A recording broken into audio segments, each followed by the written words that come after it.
Hi everyone, welcome to the second season of Deaf Dialogue. Last year we had a series of 25 episodes where we spoke to migrants, we spoke to experts, we spoke to ground workers. And this year, since the lockdown is in place again, we thought that we'll again bring you reports from the ground. So let's welcome in the first episode of the second season, Mohammad Arif, who is working on the ground in the district of Mewat, which is in Haryana. So let's see what he has to say about the ground realities there. मेरा नाम मोहम्मद आरिफ है। मैं digital empowerment foundation से हूं और मैं बतौर एक प्रोजेक्ट ऑफिसर के हरियाणा राजस्थान में काम कर रहा हूं। और हम यहाँ पे लोगों को सरकार की योजनाओं से जोड़ना, उनको अवेयर करना, उनके इंटाइटलमेंट दिलाना, उनको दिक्कत ना हो, इसलिए डिजिटल सर्विसेज पे हम बड़े स्तर पे यहाँ पे काम कर रहे हैं। हमें अपने एरिया के बारे में बताइए कि आपके क्षेत्र में अभी तक कितने कोविड-19 के मामले आए हैं और क्या पिछले पिछले साल जैसा था उसकी तुलना में ये संख्या ज्यादा है या तेजी से बढ़ रही है या वैसे ही है? और अगर है ज्यादा तो आपके हिसाब से इसका इसका मतलब मेन रीजन क्या है कि ये ज्यादा बढ़ रही है? असल में लोगों में ना अवेयरनेस की बहुत ज्यादा कमी है और इसकी वजह से जो है ना पेशेंट बहुत ज्यादा आ रहे हैं। डेली एवरेज 37% का है।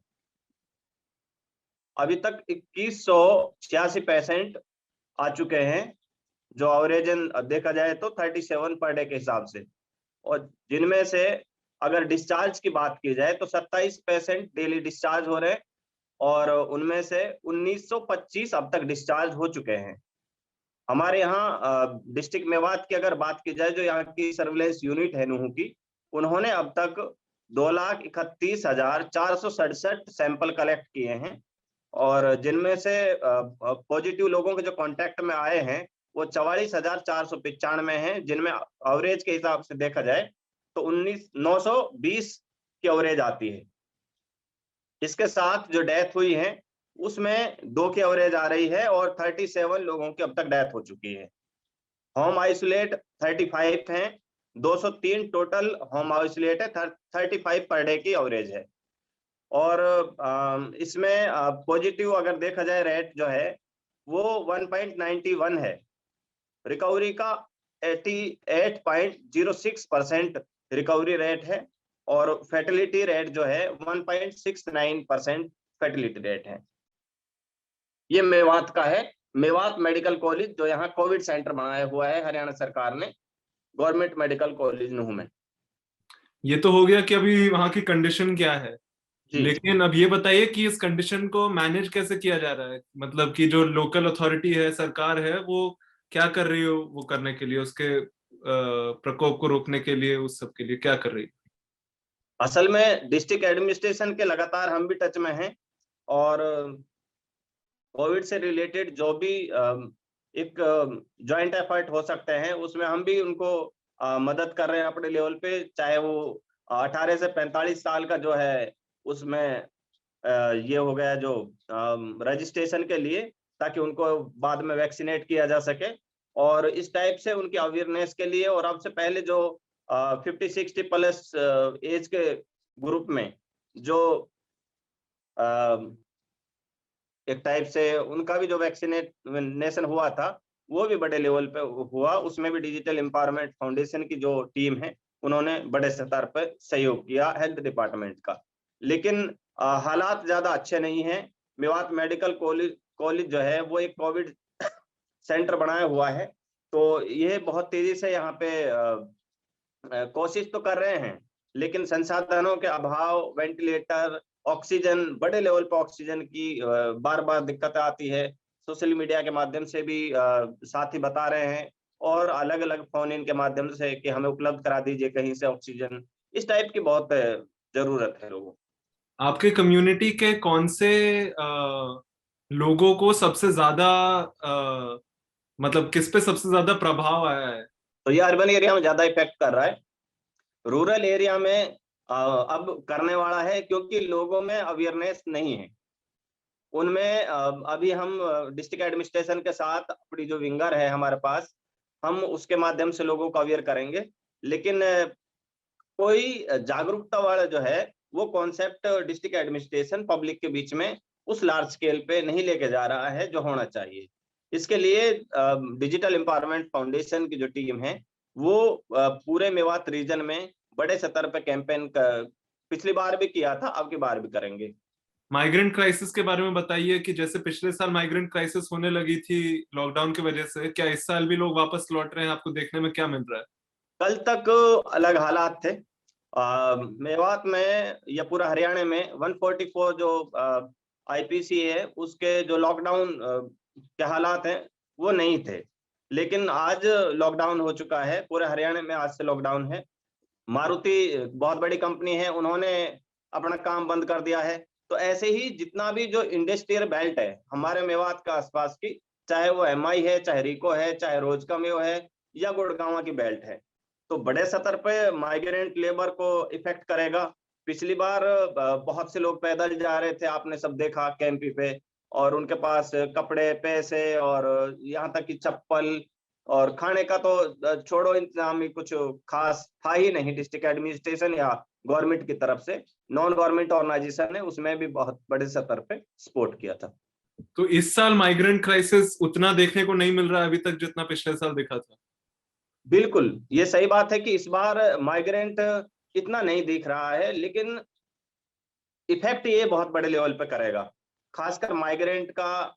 और उससे ज्यादा जो विडो हैं, ऑर्फेन हैं, डेस्टिट्यूट हैं, ट्रांसजेंडर हैं, इस टाइप के जो कम्युनिटी है, इस टाइप के जो लोग हैं, उन फैमिलियों को बहुत ज्यादा प्रभावित करेगा, जिनका आज कमाया और आज ही खाया उस टाइप से जीवन चलता है। अच्छा, और आर्थिक स्थिति क्या? अभी तो लॉकडाउन आप कह रहे थे कि लॉकडाउन आज ही से लगा है टोटल, लेकिन हाँ, जो ये सेकेंड वेव आया है इसमें लोगों की आर्थिक स्थिति क्या और खराब हुई है कि क्या हुआ है? क्या खाने की कमी पड़ रही है अभी? वैसे वैसे हालात अभी तक शुरू हुए हैं कि नहीं हुए हैं अभी? नहीं खाने का अब यहाँ से आगे, अब लॉकडाउन लग चुका है, अब खाने का आएगा। उससे ज्यादा मेरे हिसाब से खाने से ज्यादा लोगों को जरूरत है सैनिटाइजर, मास्क, डिटॉल, अवेयरनेस, उस टाइप की ज्यादा जरूरत है। गांव में एक प्लस पॉइंट ये हो जाता है कि गांव में लोगों के पास कहीं न कहीं से खेती बाड़ी से या इधर उधर से एक दूसरे की मदद कर देते हैं, जिसके कारण उनका सरवाइव करना थोड़ा आसान हो जाता है। लेकिन बाहर के जो लोग हैं उनका सरवाइव करना, उनके हेल्पिंग हैंड होना बहुत आसान काम नहीं है। और अपनी आप की सुरक्षा और सेफ्टी को दांव पे लगा के कोरोना से एक टाइप का जो वॉरियर के तौर पे आदमी ग्राउंड पे जाके और वो उनसे लड़े, ये एक बहुत बड़ा काम है। अपनी फैमिली और सारी चीजें त्याग कर कि उन लोगों की मदद करने का वक्त है जो परेशानी में है, ये सबसे बड़ा काम है। इस नोबल कोज के लिए बहुत से लोग सामने आते हैं, बहुत से लोग कुछ कोशिश करते हैं छोटे लेवल पे, बहुत से बड़े लेवल पे हुई है। जैसे पिछली बार जब कोविड का जो टाइम था, उसमें हमारी संस्था ने, डिजिटल एम्पावरमेंट फाउंडेशन ने पूरे मेवात में, यहाँ तक कि चाहे वो अलवर का हुआ, भरतपुर का हुआ, नूंह का हुआ, पलवल का हुआ, यानी पूरे मेवात रीजन में बहुत बड़े लेवल पे मदद की थी लोगों की। और बाद में जब उनसे फॉलोअप लिया गया तो वो बहुत खुश थे। जी, आपने एकदम सही कहा। अब आप हमें ये बताइए कि जो लॉकडाउन हुआ है उससे लाइवलीहुड पर क्या असर पड़ा है? लाइवलीहुड जो क्या है कि हमारे यहाँ मेवात के अगर संदर्भ में बात की जाए, तो मेवात में एक ड्राइविंग ऐसा पेशा है जिसमें लगभग 40 से 50 हजार से ज्यादा लोग ऐसे हैं, उससे भी ज्यादा हो सकते हैं। अप्रोक्स हम इतना मानते हैं कि 40 से 50 हजार लोग ड्राइविंग के पेशे में हैं। तो जाहिर सी बात है कि लॉकडाउन के कारण, जैसे राजस्थान गवर्नमेंट ने अभी 10-15 दिन पहले किया था कि कंप्लीट लॉकडाउन, कोई भी आवागमन नहीं होगा प्राइवेट व्हीकल का। तो अगर ऐसा हुआ, दूसरी स्टेट भी जाहिर सी बात है कि वो भी ऐसा ही करेंगी। और जो अगर ऐसा हुआ, सारे स्टेटों ने यही पैटर्न अपनाया, तो उससे एक बड़ी दिक्कत ये होगी कि 50,000, जैसे मेवात डिस्ट्रिक्ट की बात की जाए, अप्रोक्स 50,000 ड्राइवर अगर बेरोजगार होते हैं, तो उनके साथ एक सेकंड ड्राइवर और एक कंडक्टर भी होता है। अप्रोक्स वो 1.5 लाख की क्वांटिटी हो जाती है। और एक परिवार में राजस्थान गवर्नमेंट के हिसाब से और हरियाणा गवर्नमेंट के हिसाब से देखा जाए तो 5 से 7 मेंबर होते हैं। एक परिवार में 7 मेंबर का मतलब आप 150 को 7 से या 5 से गुणा कर लीजिए, कितना बड़ा डाटा होता है वो लोग। और बाकी जो प्राइवेट सेक्टर में है, इंडस्ट्रीज बंद होंगी तो प्राइवेट सेक्टर भी गया। पिछली बार हमने ऐसा सुना है कि लॉकडाउन की स्थिति के कारण जिनका 3-3 हजार का टर्नओवर था वो 300 के टर्नओवर पे आ गए। तो हालात तो बदतर होंगे ही। इसके लिए मुझे ऐसा लगता है कि पूरी तरीके से ऐसा लॉकडाउन नहीं किया जाए जिससे जो डेली लेबर है या जो प्राइवेट सेक्टर में है उनको दिक्कत हो। या अगर उनको पूरी तरीके से लॉकडाउन करना है तो उनके लिए सरकार एक सर्वे करके उन लोगों के लिए कम से कम हर महीने 5 या 10 हजार का अमाउंट फैमिली सर्वाइव करने के लिए दे। और इसके लिए सोशल ऑर्गेनाइजेशन भी सपोर्ट कर सकते हैं ताकि ऐसी फैमिलियों को फाइंड आउट किया जा सके और उनको मदद की जा सके। अब आप ये बताइए कि लोगों की मानसिक स्थिति अभी कैसी है गांव में, क्योंकि पिछले साल तो जब लॉकडाउन लगा था तो बहुत डर था, बहुत लोग डरे हुए थे और वो सब था। लेकिन अब तो 1 साल हो गया है इस महामारी को, तो अभी जब हम्म। ये सेकेंड वेव जो आ रही है इसका लोगों पर क्या असर पड़ रहा है, उनकी मानसिकता पर क्या असर पड़ रहा है?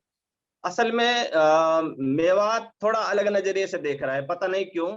और ये सबसे बड़ी दिक्कत ये है कि अ, जब किसी को खुद होता है ना कोई बीमारी, तब उसको पता चलता है कि इससे सेफ्टी के लिए हमें क्या करना चाहिए था।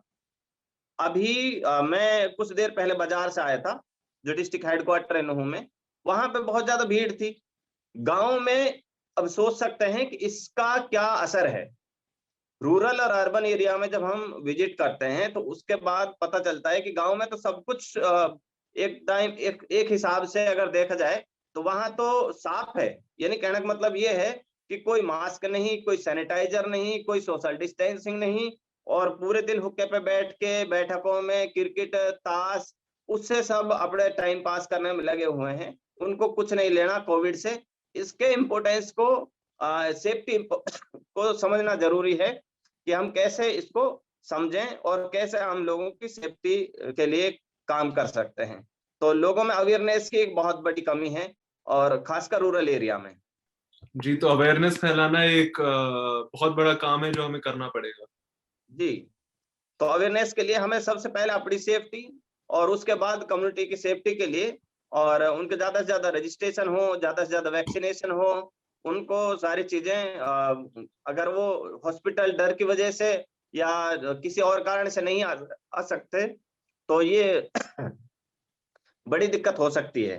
तो मुझे ऐसा लगता है कि गांव के लोगों को शहर आना चाहिए कॉन्फिडेंस के साथ और अपना टेस्ट वगैरह कराना चाहिए और प्रॉपर डाइटिंग वगैरह लेनी चाहिए ताकि अपनी और सबकी परिवार की सुरक्षा रह सके। जी, अब आप बताइए कि जो डीईएफ की टीम है वो मेवात रीजन में इस सेकेंड वेव के लिए क्या रिस्पॉन्स में क्या कर रही है, क्या इरादा है, क्या करने का प्लान है?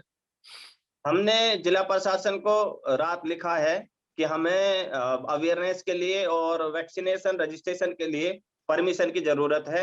हम पूरे मेवात रीजन में अवेयरनेस करना चाहते हैं और हो सकता है आज हमें परमिशन मिल जाए। जैसे परमिशन मिलेगी फिर प्रॉपर हम विलेज टू विलेज जाएंगे और लोगों को अवेयर करेंगे। उनका साथ के साथ जो भारत सरकार की गाइडलाइंस हैं उनके बारे में बताएंगे कि 18 से 45 साल के जो हैं उनका ज्यादा से ज्यादा रजिस्ट्रेशन हो, ज्यादा से ज्यादा वैक्सीनेशन हो और उनको अवेयर करने के लिए पूरी कोशिश करेंगे। जी चलिए, ये तो बहुत अच्छी बात है। और इसके अलावा आप कुछ और ऐड करना चाहेंगे?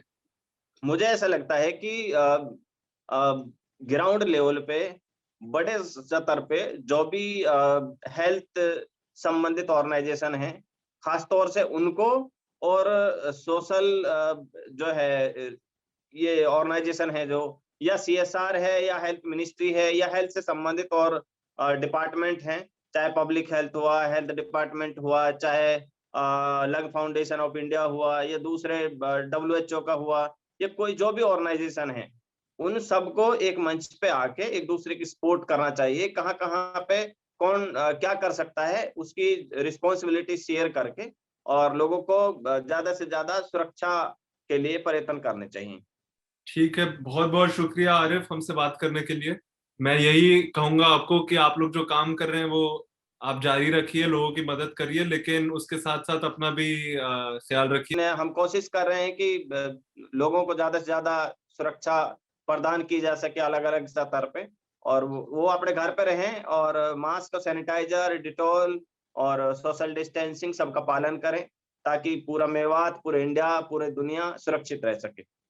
बहुत बहुत शुक्रिया।